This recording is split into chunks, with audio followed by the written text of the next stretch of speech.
presence. Like, I'm over here, you over there. That's the best way that this relationship is going to work. And like, my anxiety like will literally flare up sometimes with me just being around my mom or being in her presence because I wasn't able to pinpoint my triggers. And then when I grew up and was starting my healing process, I was able to pinpoint all my triggers and say, oh wow, this is why my mom makes me feel like this because I remember when I was a kid, she said that or that happens. So I'm starting to remember so that then I was able to set those boundaries, respectfully, like tell her like, okay, so this is why I act this way. But I'm glad that we're at a point now where if we're in each other's space, it's just all good vibes through the phone, wherever we are. It's just all good vibes. Like, we're just literally growing and evolving with each other every day. We pray every day. Like, she motivates me, I motivate her. Like, and then it was like a point in time where, because she had me so young, she would always like joke and say, well, we grew up together and sometimes I think you the parent. And I'm like, I feel like there would be so much pressure on me because it's just like, I don't want to be the parent. I shouldn't have to be the parent. My mom would say that too. Yeah. And I'm just like, no, mom. So it's like now I feel like I can call my mom and I can literally just be a child and she hears me now. Where in the past it would be like, she'll start trying to complain. I'm trying to, vent to her, and she'll start complaining about her stuff. And I'm like, Mom, like, I just need you to be a mom real fast. Like, so she has definitely gotten so much better. We have, as a whole, like, our relationship has really progressed. Like, even with my dad, like, there will be times where I didn't even know what to say to my dad, or I would just, feel a way about a situation that occurred in the house because everybody feel like because you had two parents in a household like that everything is gonna be peaches and cream. And that is not the case whatsoever. Like, I feel like it was more toxic because their favorite excuse was, well, we're trying to make this work because of y'all, or we're staying because of the kids. When in all reality, I would rather them separate and find themselves and truly fall in love with themselves before keep bleeding on us. And then like there will be times where me and my brother like nobody ever will understand but this little boy right here, like the way we were raised. Like, everybody on the outside was just looking at us like we was a force. We was just solid as a rock, like, and that's the picture that we painted or portrayed to people, but behind the closing doors, like, we were broken as a whole. Like, there was a lot of dysfunctionality occurring. Yeah, I'm just grateful to be in a better space with my parents. Like, just thinking about, how my dad was, in my opinion, a functioning alcoholic. Like, he stayed with a job, he paid the bills, but he would drink, and like it would kind of sometimes cause him to become angry, and it just was like, I don't know, like I just didn't want to be around that, so it like closed me off to wanting to be around my parents or wanting to do things with them because I feel like y'all only about to argue anyway. Y'all about to just mess up the vibe, so I don't want to be around. And it like they wouldn't understand that. They were like, "Why you always want to be in your room?" And it just was like, I'm so sick and tired of being sick and tired of hearing the same arguments over and over again. And yeah. I want to say that as it relates to self-reflect and self-reevaluation is vital. It's necessary. It is so necessary. And it was a couple of things that you said. I know one thing that you mentioned too was when you wanted to discuss certain things with your mom and she didn't want to talk about it and you had to learn on your own.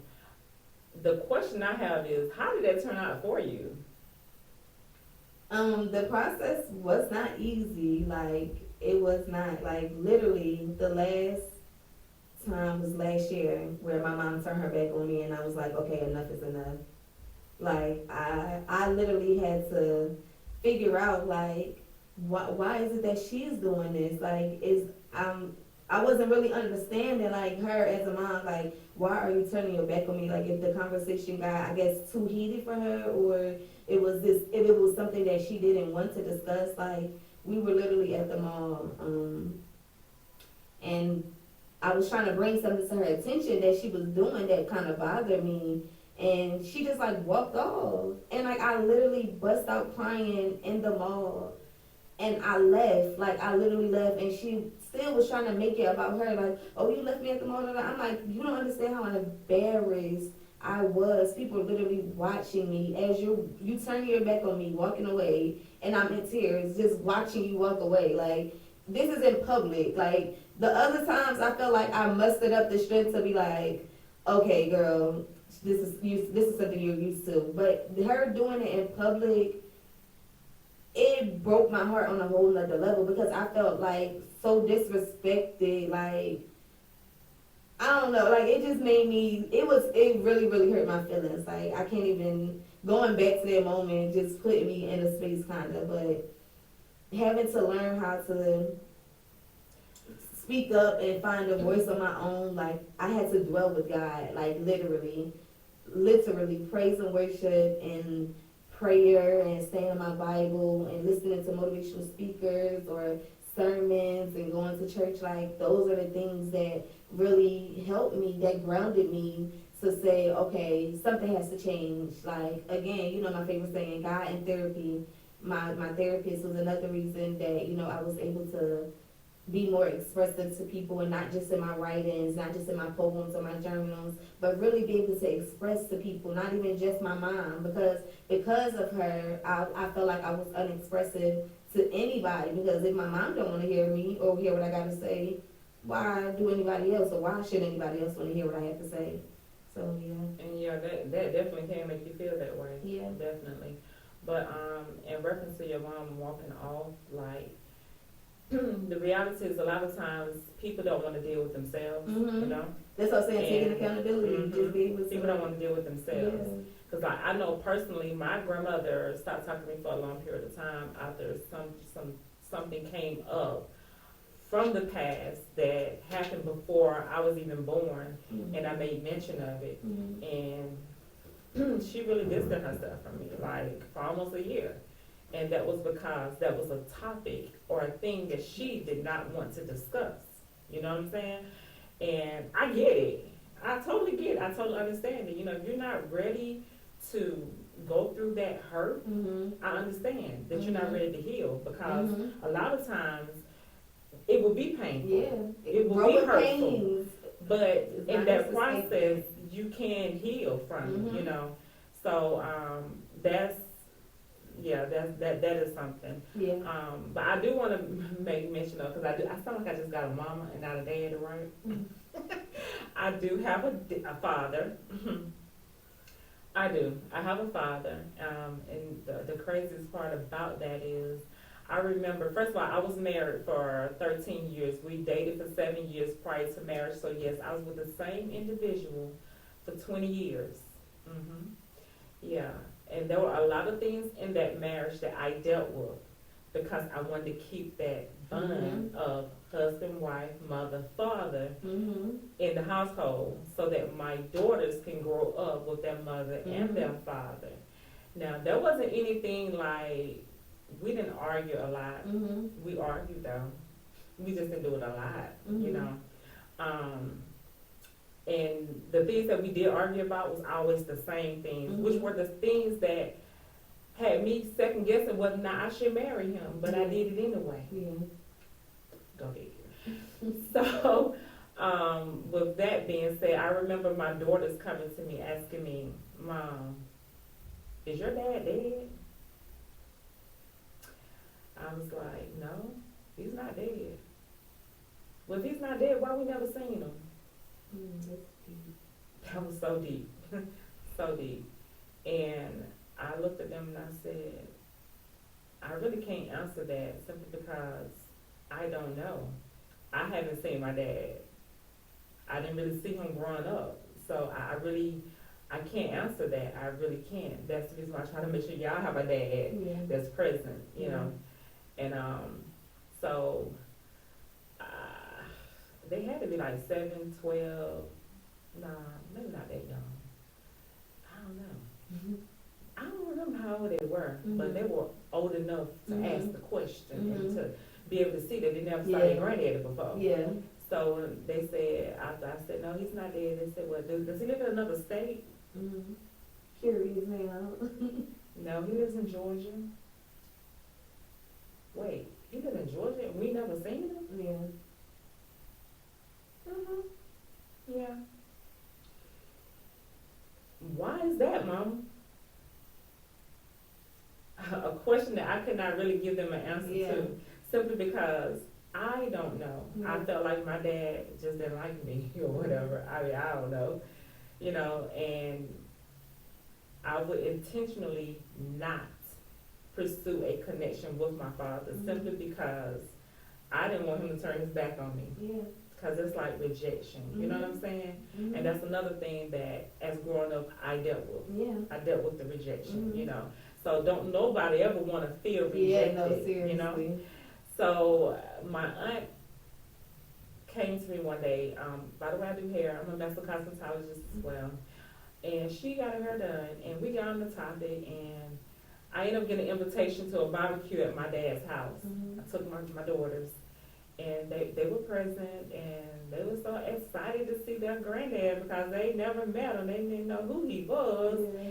And when they saw him, they was like, "Oh, Mama, you look just like your dad." I do. Yeah.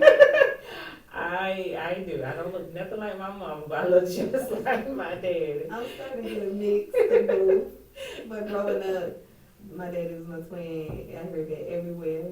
And people like, you look like your mom. Like, I don't know. I saw a picture of your dad. I was like, damn. Yeah, that's twin. My dad. Yeah. He can't deny her.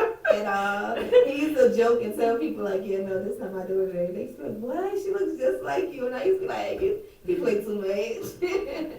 But yeah, so when the first time they saw him and, just engaged with him, it was like, wow. And, well, I ain't gonna say of course, but I will say that relationship, the weight of that relationship did not remain, we became distant again because of his girlfriend or common law wife. I don't know what is, I don't know what it's called, honestly.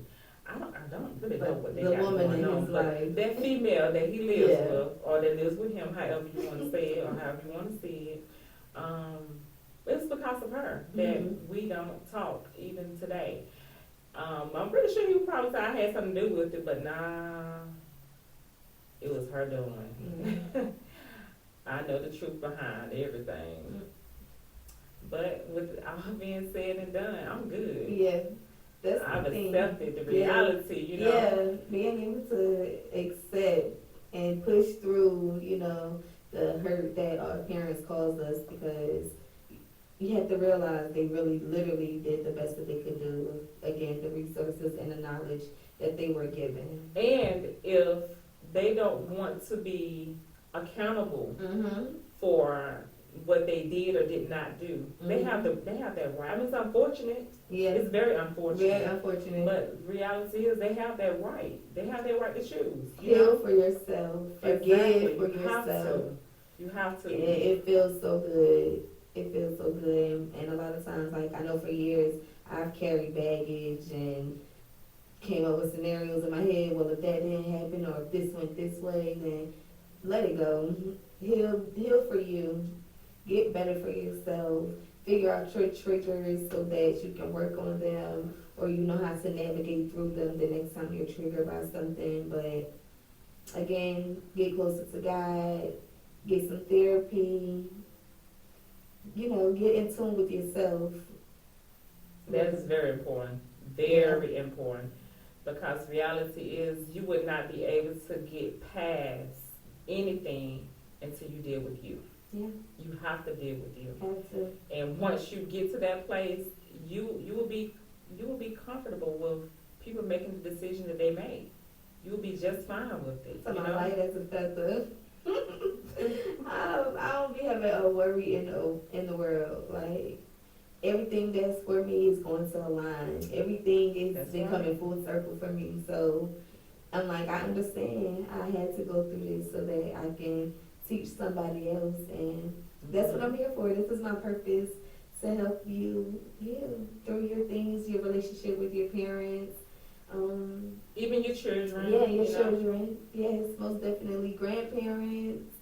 cousins. Yeah, siblings. Like, literally through all your relationships. So, again, the rest of this month will be geared towards relationships. So, stay tuned. Yes, and if you have any comments or questions about anything that we discussed, or even questions that we did not discuss, feel free to email us.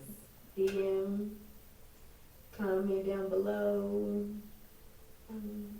Reach out. I'm thinking about adding my personal number, so I want this to become like intimate. I want you guys to really understand how serious this We are. movement is. Like, I want to pray with you. Like, seriously, I want to help you get better at becoming still, so that you're able to hear God and really just give you that push that I wish somebody would have given me. And, during my grieving process, or, during the times where I didn't even recognize that I was depressed, so, or was dealing with anxiety. So, yeah, and, this month is Mental Health Awareness Month. So, let's just be mindful of that and checking on our friends and our family members, and because it's hard out here. Like, everybody has been traumatized in a way, one way or another, maybe more than once. So, again, come here with us. We welcome you. We welcome you to this safe place. Yes.